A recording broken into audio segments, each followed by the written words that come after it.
It was my day off work, and I was just sitting doing a diamond painting. Doorbell went. We had the Ring doorbell, so I actually looked to see who it was. I saw somebody standing there with a bunch of flowers, which I thought was, a lot strange. And I wasn't actually going to answer it. And I don't know why, I still don't know why I did. She had sunglasses on, bright red hair, and a COVID mask, and this bunch of flowers. And she just said, "These are for you." And I sort of said, "Sorry," and she said, "These are for you." And when she said it the second time, I noticed that there was a knife handle behind the flowers that she was holding. So I said, "No, I don't want them, thank you," and tried to shut the door. And then she forced her way in. I was shouting for help. And then my daughter, who was 14 at the time, she came running down the stairs, and she went for the woman that was attacking me. The only other thing I remember is when she was behind me, and she was trying to cut my throat. And that was the point that I knew that if I didn't do anything, then I wasn't going to survive. So I grabbed the knife with my hands and I clung onto it, and it stopped her.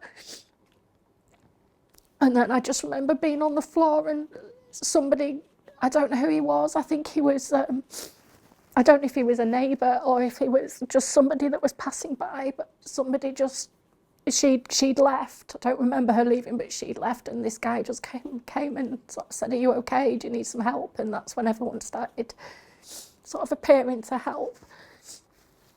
I remember being taken out of the house by the paramedics, but I felt like I was in this tunnel, and I was actually seeing flashes of memories, and I thought that was it. I thought I was dying. The next thing I remember is waking up in ICU. If someone I don't know can just come to your door and attack you like that, then anyone can. So I just didn't trust anybody that was anywhere near me.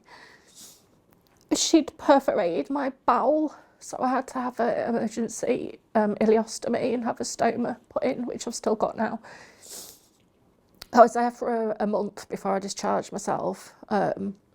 So I've got various scars from stab wounds, and then the defence wounds. So I've got a large scar on my forearm and my hands, all my fingertips. There's only 2 of my fingers that were untouched. So yeah, I've got scarring and swelling and a lot of pain. I also ended up with no feeling in my right leg. Because of my hands, I can't hold anything too heavy. So I can hold light things, but nothing too heavy. So I couldn't cook because I wouldn't be able to hold sort of a tray or a pan, or I can't even lift the kettle to make a hot drink. I can't use crutches for long because of the pain in my hands. So I have that working against me as well. So it's all limited, because if it's not a leg, it's my hands, and vice versa. I've lost all my independence. Obviously, I couldn't go back to work. We're having to rely on disability benefits and universal credit. I've just lost my whole life, really.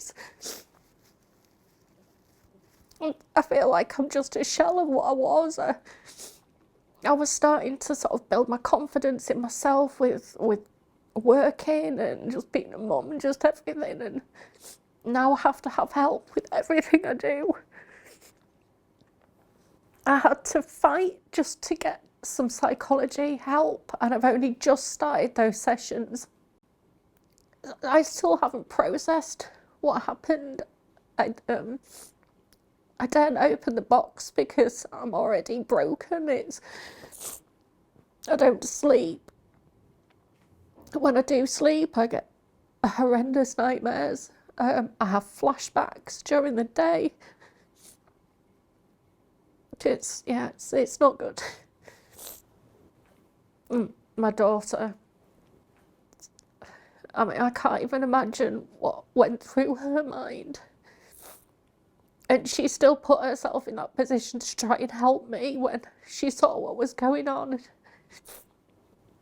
She's my little hero, really. She'll always be my hero, because I just think if she wasn't there, honestly don't think I'd be here if she wasn't there that day. Until you've been in this position, you can't judge. And I don't want to hear what other people would do in my position, you know, whether they would have left or kicked their partner out or whatever. I get, yes, have that opinion, that's what you think you would have done. But I've done what's best for me. I'm doing what's best for me, and affairs happen. It's a horrible thing, and they happen way too often, but they happen, and no one could think that this would be an outcome. No one could see this coming. You know, you couldn't. It's not a normal reaction to somebody finishing a relationship with you. This isn't, you know, what she did is not a normal reaction. I also just wanted to, I don't know if it's okay to, but I wanted to take the opportunity to thank people that did come and help that day, because I still, you know, I have friends that lived across the road who came to help, but there was other people that didn't know me, they'd never met me, and they still came when they heard me shouting for help. They all still came to help, and I'm so thankful for that. I want to be working again. I want to be able to do things with my kids, and the fear that I might not be able to do that without help from somebody, you know, always having somebody with me, whether it's physically or mentally, because mentally I can't go anywhere on my own.